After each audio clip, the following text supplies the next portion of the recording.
በስመ አብ ወወልድ ወመንፈስ ቅዱስ አህዱ አምላክ አሜን። ስንክሳር ዘወርኃ ታኅሣሥ።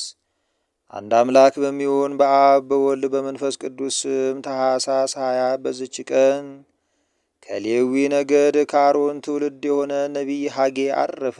እርሱም ከ12ቱ ደቂቀ ነቢያት አንዱ ነው። ናቡከደነጾርም የኢየሩሳሌምን ሕዝብ ማረከ ጊዜ የዚህ ጻድቅ ነቢይ ወላጆች ከእስራኤል ልጆች ጋር ወደ ባቢሎን አገር ተማርከው ሄዱ።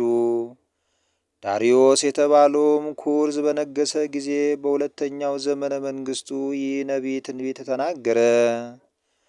የእስራኤልን ልጆች ወደ አገራቸው ይገቡ ዘንድ ኩርዝ ዳርዮስ ባሰናበታቸው ጊዜ እነርሱም ከገቡ በኋላ ቤተ መቅደስን ከመስራት ቸለል ባሉ ጊዜ እነርሱ ግን በአማሩና በተሸለሙ ቤቶች ውስጥ ይኖሩ ነበርና እንዲህ አላቸው።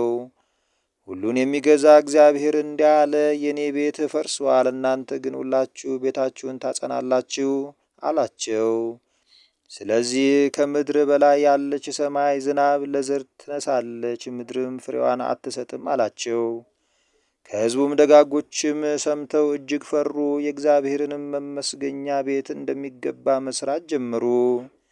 ይህም ጻድቅ ነቢይ 70 ዓመት ያህል ኖረ። የትንቢትም ወራት ክብር ይግባውና ክርስቶስ ከመምጣቱ በፊት በ430 ዓመት ነው። ከዚህ በኋላ በሰላም በፍቅር አረፈ። ለእግዚአብሔርም ምስጋና ይሁን፣ እኛንም በጸሎቱ ይማረን፣ በረከቱም ከእኛ ጋር ትኑር ለዘላለሙ አሜን።